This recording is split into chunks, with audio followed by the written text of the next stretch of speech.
নমস্কাৰ, welcome back to my YouTube channel Babu's clicks. দশম শ্ৰেণীৰ ছাত্ৰ-ছাত্ৰীসকল অনুৰণী 5.1 আজি 4 নম্বৰৰ পৰা তোমালোকক দিবলৈ ওলাইছোঁ। ইয়াৰ আগৰ ভিডিঅ'ত মই 3 নম্বৰকৈ দিছিলোঁ। যদি কোনোবাই চোৱা নাই তেতিয়াহ'লে এই ভিডিঅ'ৰ ডেছক্ৰিপশ্যনত তাৰ লিংকটো পাবা, তাত গৈ তোমালোকে 3 নম্বৰলৈকে ভিডিঅ'খিনি চাব পাৰিবা। তো অহা আজিৰ ভিডিঅ'টো আমি আৰম্ভ কৰোঁ।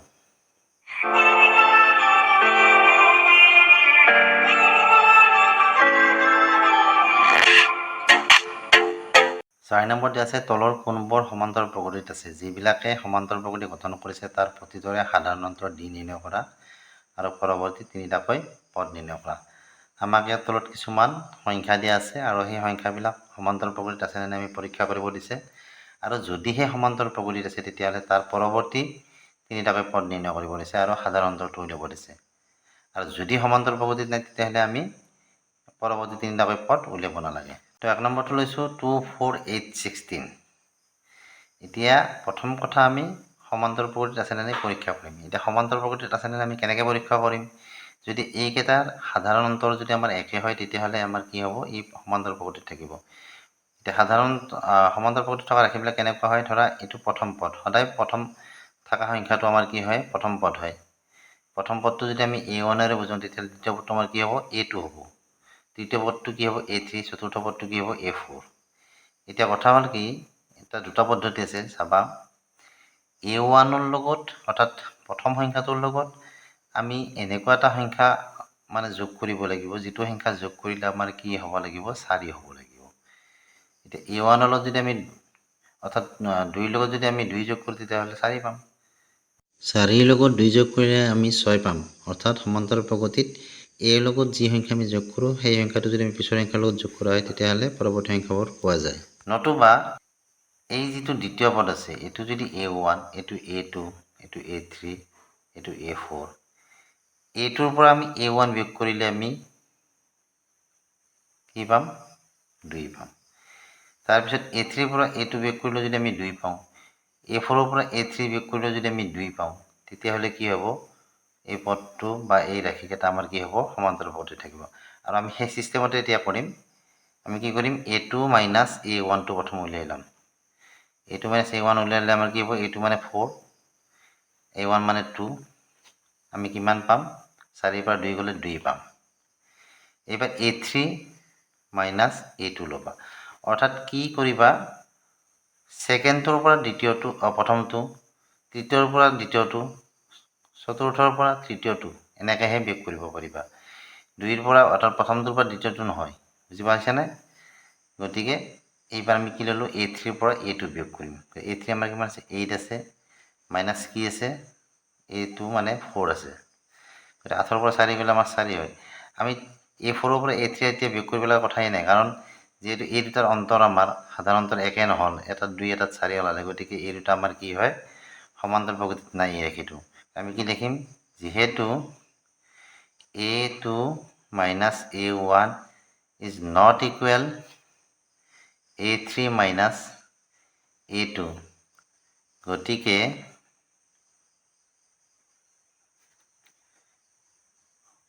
AP গঠন নকৰে। এনেকৈ ডাইৰেক্ট দিবা, বেছি দীঘলীয়া কৰিব লাগে। AP গঠন নকৰে। AP মানে কি? সমান্তৰ প্ৰকৃতি গঠন নকৰে। সমান্তৰ প্ৰকৃতি গঠন নকৰিলে আমি পৰৱৰ্তী তিনিটাকৈ পদ নিৰ্ণয় কৰাৰ কোনো দৰকাৰ নাই। বুজি পাইছানে? 2 নম্বৰটো লৈছোঁ 2, 5/2, 3, 7/2। এইটো আমি প্ৰথমতে চাম ই সমান্তৰ প্ৰকৃতি গঠন কৰে নে নাই। গতিকে আমি কি কৰিম? প্ৰথমতে A2ৰ পৰা A1 বিয়োগ দিম। এইটোৰ পৰা A1 বিয়োগ দিলে কি হ'ব? এইটো হ'ল 5/2 বিয়োগ 2। ইয়াৰ লসাগু 2 হ'ল, 2 দি 2 পূৰণ দিবা, 4 হ'ব। গতিকে 5 মাইনাছ 4 হ'ব। 5 মাইনাছ 4 হ'লে কি হ'ব? 1/2 হ'ল। এইবাৰ A3 minus A2, A3 minus A2, A3 মানে হ'ল 3 মাইনাছ A2 মানে হ'ল 5/2। এইবাৰো লসাগু আমাৰ কি? 2। এবাৰ 2 দি 3 পূৰণ কৰিলে 6 হ'ল, মাইনাছ চিন আছে 5, 6ৰ পৰা 5 গ'লে 1, গতিকে হাফ হ'ল। গতিকে A4 মাইনাছ A3 উলিয়াই লওঁ। এইবাৰ A4 মাইনাছ A3 কি হ'ব? A4 মানে আমাৰ 7/2 আছে, মাইনাছ কি হ'ব? 3 হ'ব। ইয়াৰ লসাগু 2 3 দুগুণ 6 গতিকে 7 মাইনাছ 6 7ৰ পৰা 6 গ'লে 1 2 হাফ গতিকে যেহেতু আমি তিনিটাতে আমি হাফ পালোঁ তাৰমানে ই ৰাশিটোৱে আমাৰ কি হ'ব সমান্তৰাল প্ৰকৃতি গঠন কৰে কাৰণ সাধাৰণতৰ এইটো হৈছে সাধাৰণতৰ যেহেতু একে গতিকে ৰাশিটোৱে আমাৰ কি হ'ব সমান্তৰাল প্ৰকৃতি গঠন কৰিব গতিকে আমি কি লিখিম এতেকে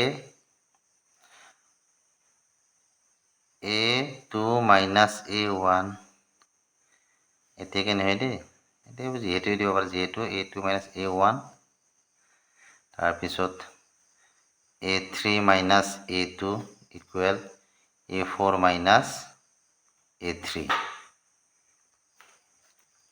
গতিকে কি হ'ব AP গঠন কৰে বা AP গঠন কৰিব যদি AP গঠন কৰে তেতিয়াহ'লে আমি কি নেক্সট পৰৱৰ্তী তিনিটা সংখ্যাটো আমি উলিয়াব লাগিব পৰৱৰ্তী সংখ্যা আমাৰ কি এতিয়া 4 নম্বৰলৈকেতো ইয়াত সংখ্যা আছে হয়নে গতিকে আমাক কি লাগে 5 নম্বৰ সংখ্যাটো লাগে A5 সংখ্যাটো লাগে A5 সংখ্যাটো উলিয়াব যাতে আমি কি কৰিম ইয়াৰ আগৰ যিটো সংখ্যা আছিল A4 সংখ্যা তাৰে লগত আমি কি যোগ দিম D2 যোগ দিম তাৰে লগত D2 যোগ দিয়াৰ লগে আমাৰ কি হ'ব পঞ্চম সংখ্যা যিটো আছে সেই সংখ্যাটো আমাৰ ওলাব A4 মানে আমাৰ কিমান আছিলে 7/2 তাৰে লগত D যোগ কৰা D মানে আমাৰ কিমান হাফ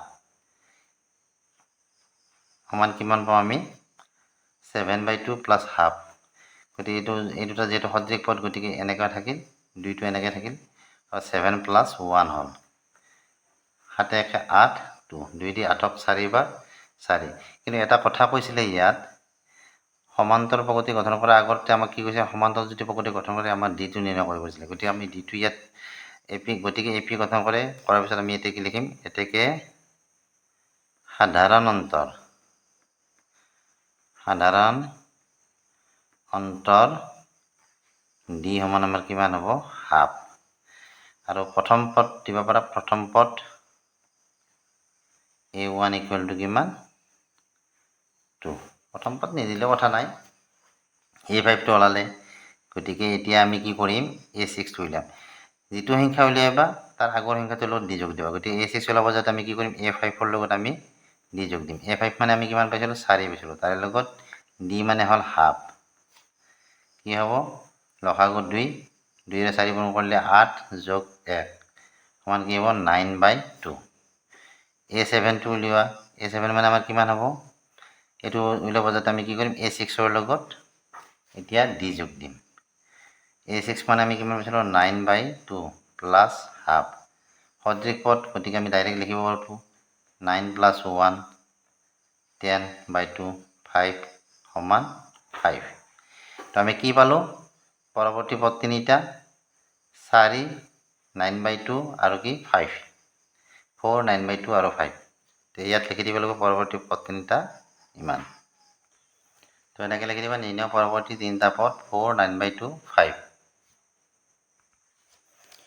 3 নম্বৰটো লৈছোঁ -1.2 -3.2 -5.2 আৰু -7.2 আছে প্ৰথমতে আমি সমান্তৰাল প্ৰকৃতি আছে নে চাই ল'ম গতিকে A2 minus A1 equal to কি হ'ব -3.2 আৰু এই মাইনাছ যে আছে এই মাইনাছটো এইটো আৰু এইটোৰ সংখ্যাৰ আগতো যিটো মাইনাছ আছে আমি কি দিম ইয়াত এটা ব্ৰেকেট দিম ব্ৰেকেট দি মাইনাছ চিন দিলোঁ 1.2 এতিয়া কি হ'ব -3.2 এনেকৈ থাকিল মাইনাছে মাইনাছে এইটো প্লাছ হ'ল আকৌ কি হ'ব 1.2 এতিয়া 3.2ৰ পৰা 1.2টো কি হ'ব বিয়োগ হ'ব কাৰণ এটা সংখ্যা আমাৰ মাইনাছত আছে এটা সংখ্যা আমাৰ প্লাছত আছে যেতিয়া দুটা সংখ্যা আমাৰ প্লাছ আৰু মাইনাছত থাকে ডাঙৰটোৰ পৰা সৰুটো বিয়োগ হয় এতিয়া 2ৰ পৰা 2 গ'লে 0 হয়নে 3ৰ পৰা 1 গ'লে 2 2.0 কিন্তু চিনটো কি হ'ব মাইনাছ ডাঙৰ সংখ্যাটো মাইনাছ চিন আছে গতিকে এইটো 0টো কাটা যায় কি থাকিব -2 থাকিব এবাৰ A3 কি A3 minus A2 A3 minus A2 A3 মানে আমাৰ কিমান আছিলে -5.2 মাইনাছ এটাৰ ব্ৰেকেট দিয়া ইয়াত যেহেতু মাইনাছ সংখ্যা আছে গতিকে -3.2 হ'ল এতিয়া ব্ৰেকেটটো আমি খুলি ল'ম -5.2 মাইনাছে মাইনাছে প্লাছ হ'ব 3.2 কি হ'ব এতিয়া এইটো আমি বিয়োগ কৰিম এইটো আমি বিয়োগ কৰিলে 2 2 গ'লে 0 থাকিব আৰু 5ৰ 3 গ'লে 2, গতিকে এইটো আমাৰ 2 হ'ব, বুজি পাইছেনে? কিন্তু চিনটো কি হ'ব? মাইনাছ হ'ব। A4 মাইনাছ A3 কৰা, A4 মানে হ'ল মাইনাছ 7.2 মাইনাছ A3 মানে হ'ল minus 5.2 minus 7.2 minus minus plus 5.2, এইটোতো 7ৰ পৰা 5 গ'লে কি হ'ব? 2 হ'ব, -2। আমি প্ৰত্যেকটোতে কি পালোঁ? -2 পালোঁ, তাৰমানে ই সমান্তৰ প্ৰকৃতি গঠন কৰে। এতিয়া লেখা, যিহেতু A2 minus A1 equal A3 minus A2 equal A4 minus কি A3, এতেকে AP গঠন কৰে। এতিয়া AP গঠন কৰে, এতিয়া আমাৰ প্ৰথম এবাৰ সাধাৰণ অন্তৰ কি হ'ব? এতেকে সাধাৰণ অন্তৰ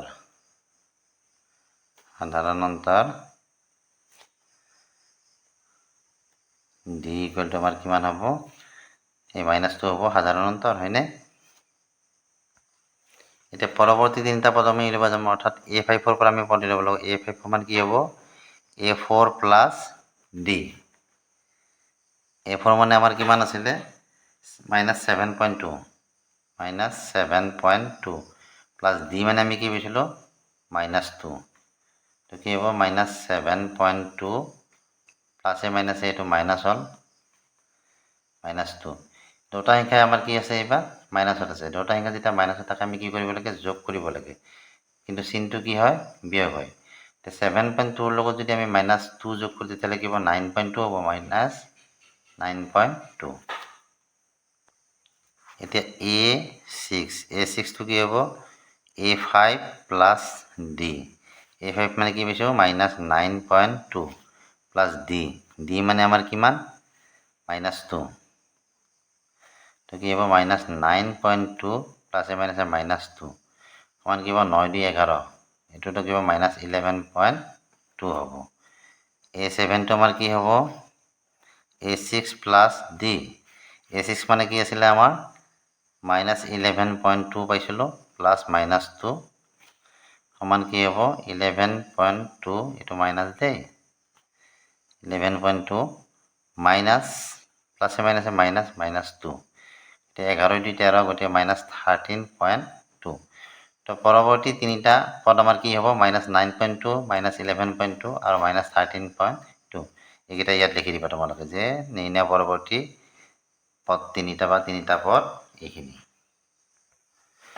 4 নম্বৰটো লৈছোঁ -10 -6 -2 পইণ্ট হয় দেই, -2 আৰু +2। তো A2 মাইনাছ A1 আমাৰ কি হ'ব?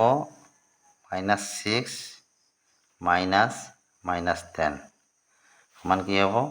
-6 মাইনাছে মাইনাছে এইটো +10, 10ৰ পৰা 6 গ'লে এটা সংখ্যা যোগত এটা সংখ্যা বিয়োগটোতে আমি বিয়োগ কৰিম। 10ৰ পৰা 6 গ'লে 4, ডাঙৰ সংখ্যাটোৰ লগত প্লাছ আছিল কাৰণে এইটো প্লাছ হ'ল। তাৰপিছত কি হ'ব? A3 minus A2। A3 মানে আমাৰ কিমান আছিলে? -2 আছিলে, আৰু ইফালে কি আছে? A2 মানে হ'ল -6। কি হ'ব আমাৰ? -2 মাইনাছে মাইনাছে প্লাছ কি হ'ব? 6 হ'ব। 6ৰ পৰা 2 গ'লে এইটো আমাৰ 4 পালোঁ। তাৰপিছত A4 মাইনাছ A3। A4 মানে আছে 2, আৰু কি আছে আমাৰ? A3 মানে আছে -2। আমাৰ কি হ'ব? এইটো 2 মাইনাছে মাইনাছে +2 সমান 4। ইয়াতো আমি কি পালোঁ? প্ৰতিটো পদ সাধাৰণ অন্তৰ, প্ৰতিটো সাধাৰণ অন্তৰ আমাৰ কি পাইছোঁ? 4 পাইছোঁ। গতিকে ইও কি হ'ব? সমান্তৰ প্ৰগতি গঠন কৰিব।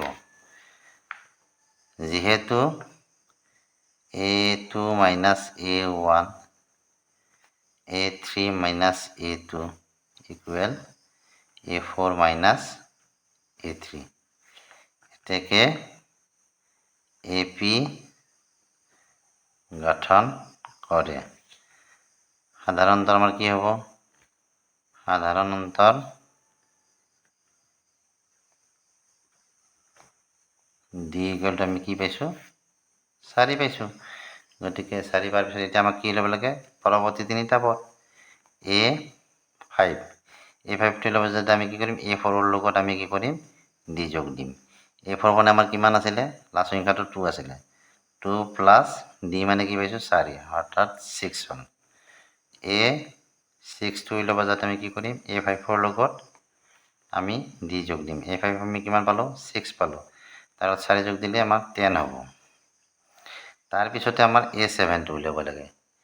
A7টো উলিয়াব লাগে X6ৰ লগত D যোগ দিয়া। A6 আমি কিমান পালোঁ 10 পালোঁ তাৰপিছত 4 যোগ দিলে কি হ'ব 14 হ'ব।